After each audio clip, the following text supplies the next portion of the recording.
Brought to you by NBC bearing, भारताची पहिली bearing उत्पादक।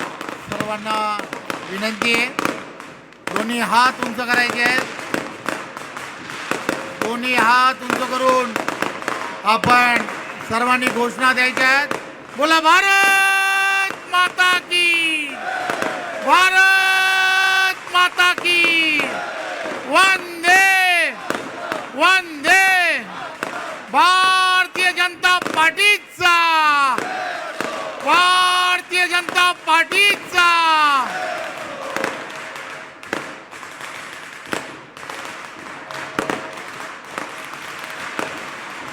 थोडेसे फटाके संपू दे सगळ्यांनी, तोपर्यंत टाळ्या वाजवा।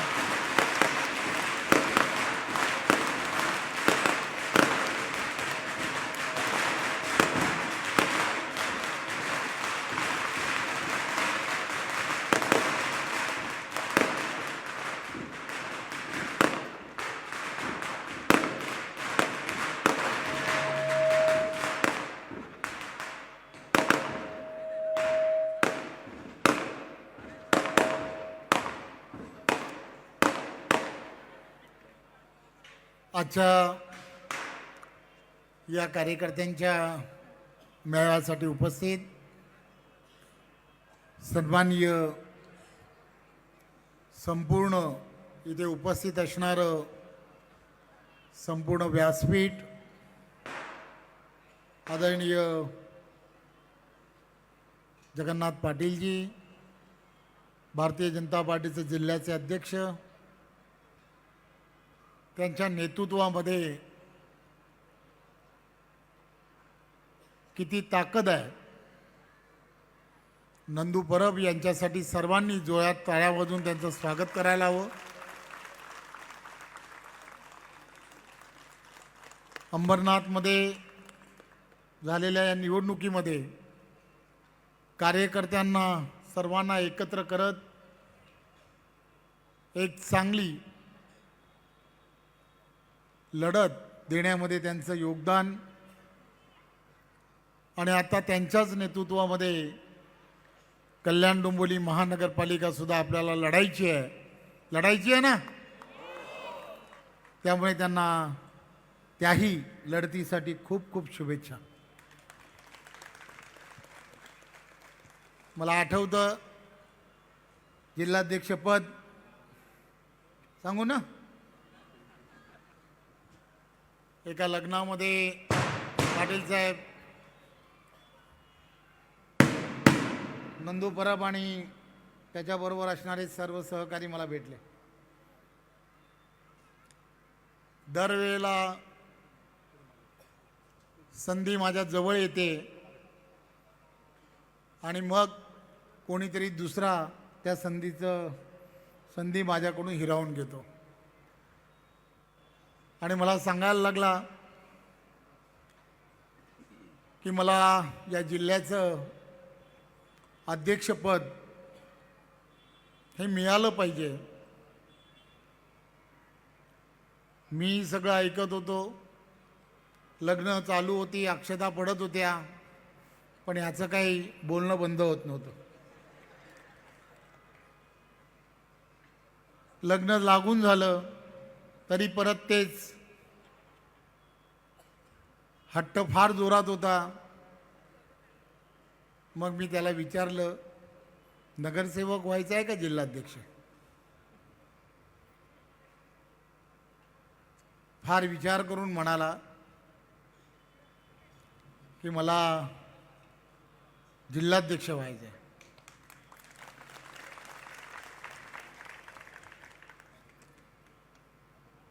पाटील साहेब, या शहरामध्ये आणि या भारतीय जनता पार्टीमध्ये असंख्य असे कार्यकर्ते आहेत की ज्या कार्यकर्त्यांमध्ये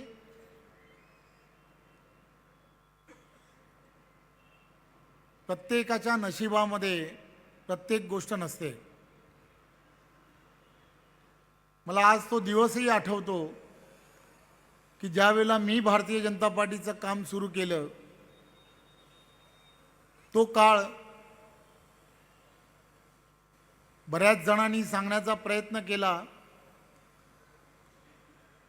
की मला त्या त्या ठिकाणी चढत्या क्रमाने माझ्यामध्ये प्रगती होत गेली, असं कधीच नसतं.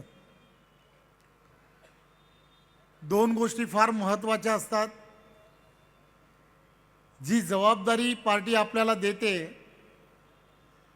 त्या पार्टीच्या त्या जबाबदारीबरोबर आपण किती प्रामाणिकपणे पुढे जातो, त्यामुळेच ते सहजपणे शक्य होतं. त्यामुळे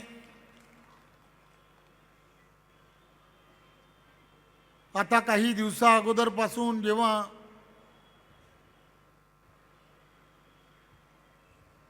प्रत्येक जणाला असं वाटायला लागलंय की मला या महानगरपालिकेमध्ये नगरसेवक व्हायचा आहे, खरं तर यात काही चूक नाही आहे. 122 जागा आहेत. आरक्षण आणि या सगळ्या गोष्टी त्यामध्येच कन्सिडर आहेत. आणि जवळजवळ या महानगरपालिकेमध्ये 10 ते 20 हजार सक्रिय तुमच्यासारखे कार्यकर्ते आहेत. एवढ्या कार्यकर्त्यांमधून 122 जणांनाच संधी मिळणार आहे आणि बाकीचे सर्व कार्यकर्ते हे यांना सगळ्यांना मोठं करणार आहेत. त्यामुळे त्या सर्व कार्यकर्त्यांमुळे आपण मोठे आहोत ही भावना नेहमी मनामध्ये असणं हे फार गरजेचं आहे. बाजूचा असणारा सावरकर रोड वार्ड ज्यामध्ये मी नगरसेवक झालो, त्या वार्डामध्ये माणूसाला उभंच राहायचं आहे निवडणुकीला आणि त्याला नगरसेवक व्हायचं आहे. कारण कार्यकर्त्यांची असणारी फौज आणि विचारधारेबरोबर असणारे सर्व मतदार, त्यामुळे ते सहजपणे शक्य आहे. हे शहर, या शहरामध्ये लोकप्रतिनिधी होणं हे माझं कर्तृत्व नाहीये किंवा एखाद्या त्या नगरसेवकाचं कर्तृत्व नाहीये. हे शहर जे आहे, हे शहर या विचारधारेला धरून चालणारं शहर आहे. बघत नाही कोण व्यक्ती आहे हे ते पाहत नाही. फक्त जसं देवेंद्रजी म्हणाले, कमळ पाहतं.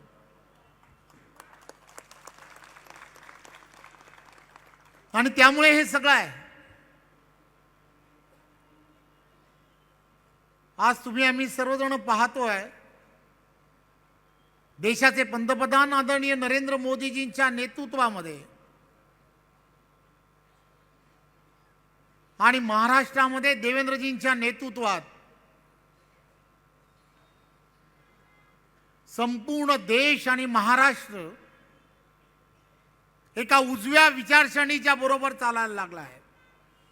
हाच तो मार्ग आहे. ही उजवी विचारसरणी ज्याला म्हणतो, या उजव्या विचारसरणी बरोबर देश जेव्हा आणि राज्य चाललंय, त्यामुळे सर्वात मोठं योगदान काही शहरांचं आहे. आणि ते शहर, हे शहर एकमेव शहर आहे आणि त्या शहराचं नाव डोंबिवली आहे, हे मला सांगायला आनंद होतो.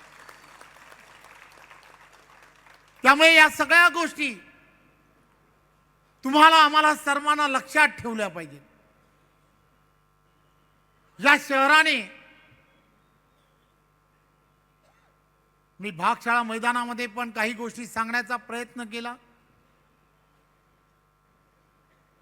त्यामुळे कमीत कमी वेळामध्ये जास्तीत जास्त कसं मांडता येऊ शकतं ते मांडणं गरजेचं आहे.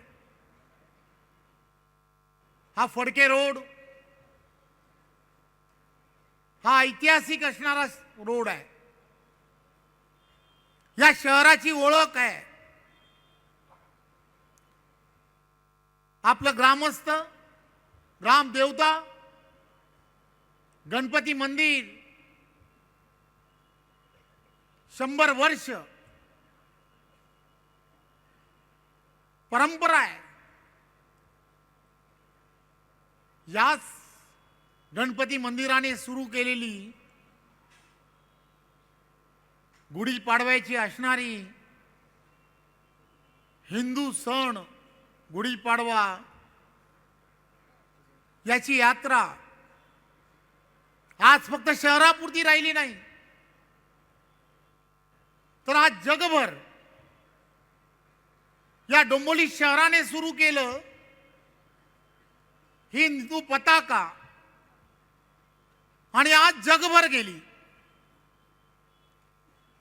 हेच तुम्हाला आम्हाला सर्वांना करायचं आहे की या शहरामध्ये असणारा प्रत्येक विषय, प्रत्येक आशय जो हे शहर ठरवत आहे ते फक्त या शहरापुरतं न ठेवता त्याला पूर्ण महाराष्ट्र आणि पूर्ण जगभर कसं नेता येऊ शकतं. एक विजनरी पद्धतीने तुम्हाला आम्हाला सर्वांना या शहराला पुढे न्यायचं आहे. आणि हे सर्व करण्यासाठी आपल्याकडे संधी आहे. मी हा प्रयत्न केला. देशाचे पंतप्रधान नरेंद्र मोदीजींनी असं ठरवलं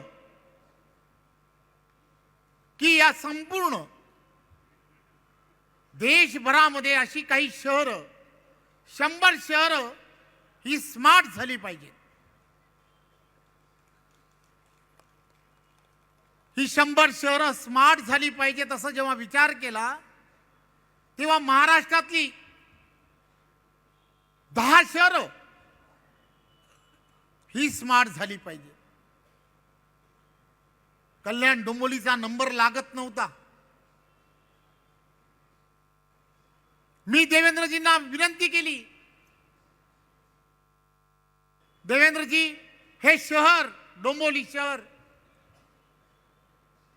आपल्या विचाराचं असणारं शहर आहे. या शहराला त्या स्मार्ट शहरामधलं एक शहर करण्यासाठी केंद्रातल्या त्या योजनेमध्ये दाखल करणं गरजेचं आहे. शेवटी शहरावरती प्रेम करणारा माणूस लागतो, विचारधारेवरती प्रेम करणारा माणूस लागतो. क्षणाचाही विचार न करता 10 नाही 11वं शहर कल्याण डोंबिवली हे करण्याचं काम केलं. नरेंद्र पवारजी इथे आहेत. मला तो दिवस आठवतो, टीका करणारी माणसंही आठवतात. स्वप्न बघणं आणि ते आपल्यासाठी आपल्या शहरासाठी बघणं हे फार गरजेचं असतं. आणि मग त्यावेळच्या काळामध्ये जे जे योजलं, एखादी गोष्ट ज्या वेळेला माणूस नवीन करत असतो, प्रत्येक शास्त्रज्ञ त्याच्या जीवनामधील असणारी तुम्ही त्याचं जीवन तुम्ही जर पाहिलं तर त्याला सर्वांना तो काहीतरी नवीन करतो म्हणून लोक त्याला वेडच समजतात. हा वेडा आहे, याला काहीच कळत नाही. खरं तर ही वेडी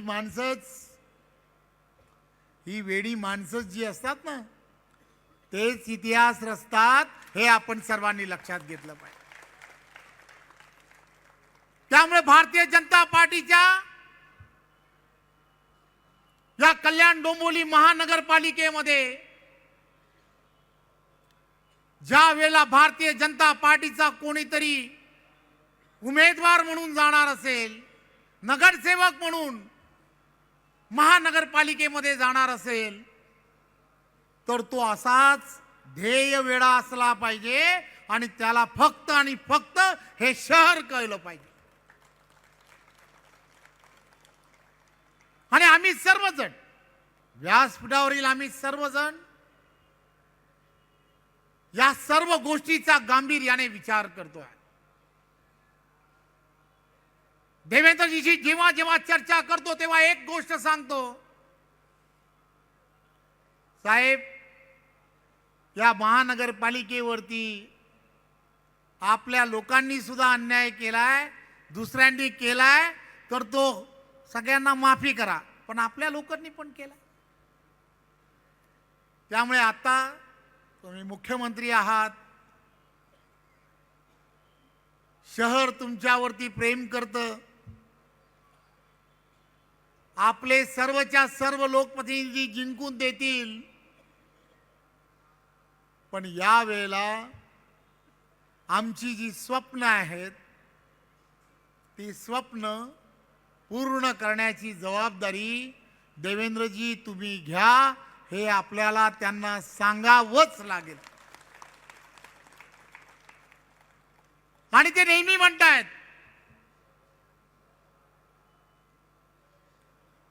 की तो एक दिवस 15 जानेवारी या दिवशी तुम्ही सर्वांनी कमळ लक्षात ठेवा, पुढील 5 वर्ष त्या शहराची, त्या सगळ्या लोकांची जबाबदारी ही देवेंद्र एकटा सांभाळेल, हे ते नेहमी सांगतात. खरं तर ही माणसं, देशाचे पंतप्रधान नरेंद्र मोदीजी असतील,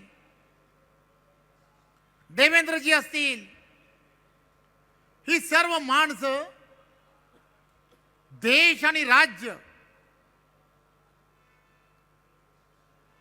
एका गतिमान पद्धतीने कशी जातील या दृष्टिकोनातून 24/7 काम करताना तुम्हाला आम्हाला सर्वांना दिसतात. कधी झोपतात माहित नाही, ध्येय वेड्या पद्धतीने काम करतात.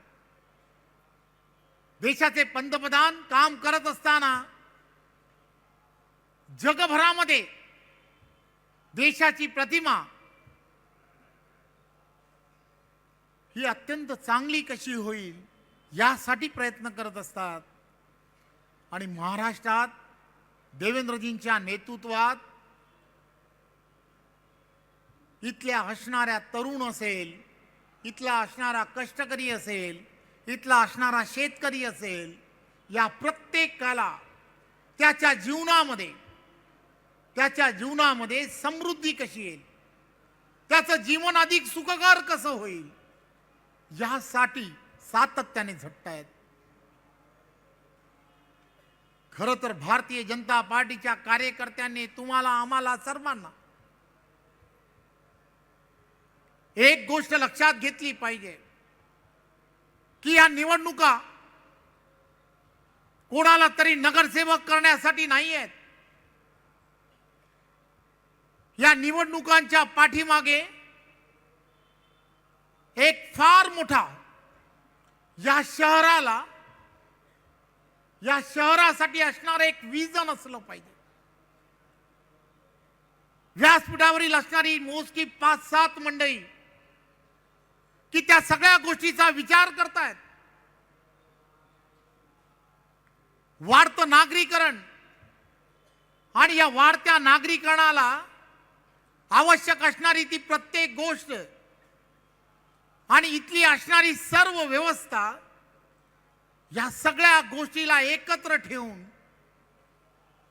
आम्हाला हे शहर, या शहराचं असणारं गाव पण हे सुद्धा टिकवायचं आहे आणि प्रत्येक ती नागरी सुविधा सुद्धा या शहराला कशी मिळेल यासाठी प्रयत्न करायचा आहे. हे सर्व चुकीच्या माणसांच्या हातात ही सत्तेची गणितं दिली तर ते शक्य नाहीये. काही माणसं त्या गोष्टीकडे पाहत असताना प्रेस्टीज म्हणून त्या गोष्टीकडे पाहत आहेत. मी नगरसेवक होणार हे माझं प्रेस्टीज आहे म्हणून पाहत आहेत. परंतु माझी आपणा सर्व डोंबिवलीकरांना विनंती आहे की या निवडणुकीकडे पाहत असताना आम्हाला काहीतरी वेगळं करायचं आहे. या विचारधारेला काहीतरी वेगळं घडवायचं आहे आणि तेही देवेंद्रजींच्या नेतृत्वात करायचं आहे. त्यामुळे एक गोष्ट लक्षात घ्या, ही 15 तारीख तुम्हाला आम्हाला सर्वांना एक वेगळी दिशा देणार आहे. आपल्या पुढच्या पिढीचं भविष्य हे ठरवणार आहे. मी एक साधं उदाहरण देवेंद्रजींचं सांगण्याचा प्रयत्न करणार आहे. असं म्हटलं जायचं, आम्ही सर्वजण राजकारणामध्ये नेहमी असा विचार करतो की काहीतरी करायला हवं. काही मंडळी फक्त घोषणा करतात. मी कोणावरती टीका करणार नाही, पण मी माझ्या वाढदिवसाच्या दिवशी 12/12/12ला हा संपूर्ण महाराष्ट्र हा लोड शेडिंग मुक्त करेन असं एका ज्येष्ठ नेत्याने म्हटलं होतं. करू शकले नाहीत, परंतु देवेंद्रजींची दूरदृष्टी लक्षात घ्या.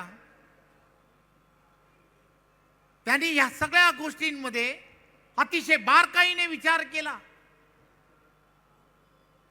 वीज उत्पादन करणं आणि त्याला लागणारे पैसे उभं करण्यापेक्षा विजेचं उत्पादनासाठी लागणारे पैसे यापेक्षाही जर विजेची बचत करता आली तर आपल्याला यातून काहीतरी मार्ग काढता येऊ शकतो आणि त्या दिशेने त्यांनी पावलं उचलली. एक एक पाऊल पुढे जात जात देशाचे पंतप्रधान नरेंद्र मोदीजींनी धोरण ठरवलं. प्रदूषणामुळे या वीज निर्मितीची असणारी जी गरज लक्षात घेता ज्या इंधनांचा वापर होतोय, ही सर्व इंधन वापरल्यामुळे प्रदूषण होत आहे आणि म्हणून अपारंपरिक ऊर्जा निर्मिती करायला हवी असा विचार पंतप्रधानांनी केला खरा. परंतु त्यामध्ये सर्वात पहिल्यांदा जर पाऊल कोणी उचललं असेल तर ते महाराष्ट्राचे लोकप्रिय नेते आदरणीय देवेंद्रजींनी उचललं. हे मला सांगायला आनंद होतो. आज परिस्थिती काय, अपारंपरिक ऊर्जेच्या माध्यमातून आज वीज निर्मिती करण्यामध्ये महाराष्ट्र अव्वल आहे. 20 वर्ष चढत्या क्रमाने विजेचे दर तुम्ही आम्ही सर्वांनी पाहिले. आज विजेचे दर कमी व्हायला लागलेत. द्रष्टा नेता कसा असतो, दूरदृष्टी असणारा नेता कसा असतो, त्याचं नाव दुसरं कोणी नाही, देवेंद्र फडणवीस आहे. हे आपण सर्वांनी लक्षात घेतलं पाहिजे. एक नाही अनेक उदाहरणं देईन. मुख्यमंत्री म्हणून त्यांनी काम करत असताना FDI आली पाहिजे, फॉरेन इन्व्हेस्टमेंट आली पाहिजे, रोजगाराची संधी निर्माण झाली पाहिजे. अनेक जण फक्त MOU करायचे, परंतु झालेल्या MOU मध्ये 80% जास्त कामांना खऱ्या अर्थाने सुरुवात आणि रोजगाराच्या संधी प्राप्त करण्याची सुरुवात जर कोणी केली असेल तर ते देवेंद्र फडणवीस यांनी केली, हे आपण सर्वांनी लक्षात घ्या. आम्हाला सुद्धा अशाच पद्धतीने महाराष्ट्र पुढे न्यायचा. प्रत्येक महानगरपालिका, या प्रत्येक महानगरपालिकेमध्ये सशक्त भारत बनवण्याची जी प्रक्रिया आहे, अमित भाई नेहमीच सांगतात, नरेंद्र मोदीजी सांगतात, सशक्त भारत जर बनवायचा असेल तर त्या प्रक्रियेमध्ये तुम्हाला आम्हाला सर्वांना सशक्त भाजपा बनवल्याशिवाय पर्याय नाहीये. आणि म्हणून या स्थानिक स्वराज्य संस्था आणि या स्थानिक स्वराज्य संस्थांच्या निवडणुकांमध्ये एक विचाराचं सरकार आणणं. केंद्रामध्ये NDAचं नरेंद्र मोदीजींचं सरकार आहे, राज्यामध्ये सुद्धा आदरणीय देवेंद्रजींच्या नेतृत्वातलं महायुतीचं सरकार आहे. अशाच पद्धतीने केंद्र आणि राज्याप्रमाणे त्या त्या स्थानिक स्वराज्य संस्थांमध्ये पारदर्शकपणे कारभार होणं हे फार गरजेचं आहे. आणि म्हणून माझी आपणा सर्वांना विनम्र विनंती आहे, या कार्यकर्ता मेळाव्याच्या माध्यमातून कार्यकर्त्यांनी पेटून उठून 15 तारखेपर्यंत प्रत्येक घराघरामध्ये जा. प्रत्येकाला हे समजून सांगण्याचा प्रयत्न करा की आपल्याला हे मतदान जे आहे ते राष्ट्राला परमवैभवाच्या दिशेने नेण्यासाठी आहे. हे मतदान आपल्याला सर्वांना, आपल्या पुढच्या पिढीला एक चांगलं शहर, त्यांच्या स्वप्नातलं शहर बनवण्यासाठी आहे. आणि त्यासाठी मतदान करा. ही जबाबदारी इतर कोणाची नाही आहे. आपला पक्ष हा प्रथम राष्ट्र, त्यानंतर पक्ष आणि त्यानंतर स्वतः या भूमिकेत काम करतोय. त्यामुळे ही जबाबदारी हे तुमच्या माझ्याच खांद्यावरती आहे. त्यामुळे देवेंद्रजी जसं म्हणतात, 15 तारखेला एक दिवस कमळ लक्षात ठेवा, बाकी 5 वर्ष मी तुमची जबाबदारी घ्यायला तयार आहे. त्यामुळे प्रत्येकाने हा संदेश प्रत्येकापर्यंत पोहोचवला पाहिजे. तुमची आमची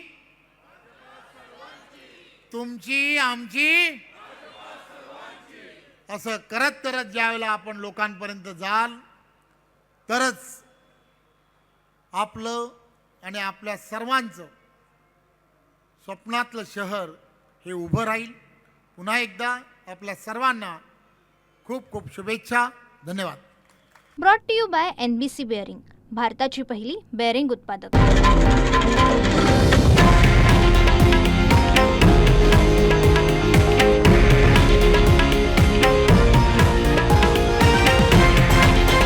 हे आहे देशातील नंबर 1 न्यूज नेटवर्क आणि आपण पाहत आहात TV9 मराठी, एकमेव.